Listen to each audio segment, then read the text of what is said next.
নমস্কার বন্ধুরা, মিতা রান্নাঘরে আরও একটি রেসিপি নিয়ে চলে এসেছি। কচুর শাক নিয়ে নিয়েছি। কচুর শাক এখানে কেটে পরিষ্কার করে ধুয়ে নিয়েছি। কড়াইতে জল নিয়ে নিয়েছি।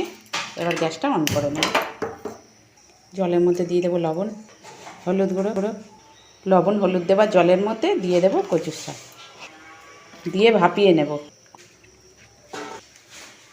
সিদ্ধ হলে কমে যাবে, তো এটা সিদ্ধ হওয়ার জন্য চাপা দিয়ে দেবো। একবার চেক করে দেখে নেব। কচুর শাকটা খুব ভালো সিদ্ধ হয়ে গেছে। এবার জল ঝরিয়ে নেব।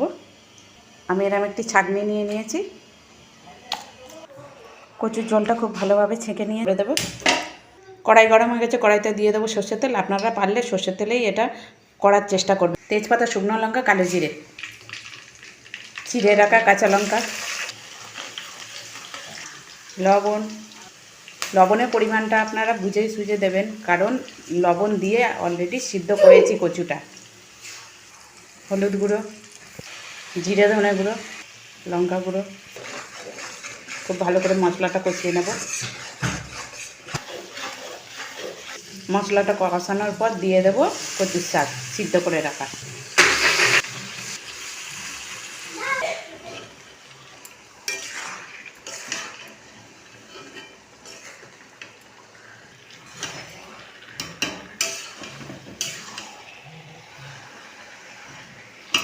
কচুর শাকটা নাড়াচাড়া করে নিয়েই দিয়ে দেবো কাঁচা ছোলা ভিজিয়ে রাখা।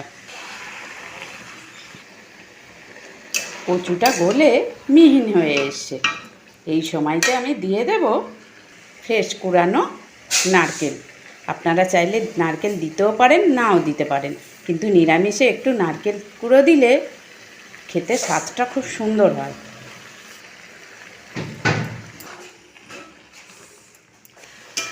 কচুর রসটাকে নেড়ে নেড়ে পুরো শুকিয়ে নিতে হবে। 15 থেকে 20 মিনিট সময়ের মধ্যে পুরো শুকিয়ে যাবে। কচুর রসটা শুকিয়ে এলে দিয়ে দেব পরিমাণ মতো চিনি। কচুর সমস্ত জলটা শুকিয়ে গেছে, দেখুন পুরো শুকনো হয়ে গেছে। আর কচুটাও দুর্দান্ত গলে গেছে, দেখতেই পাচ্ছেন। এই পর্যায়ে নামিয়ে নেব। কচুটা ঢেলে ফেলেছি, কত সুন্দর হয়েছে খালি দেখুন।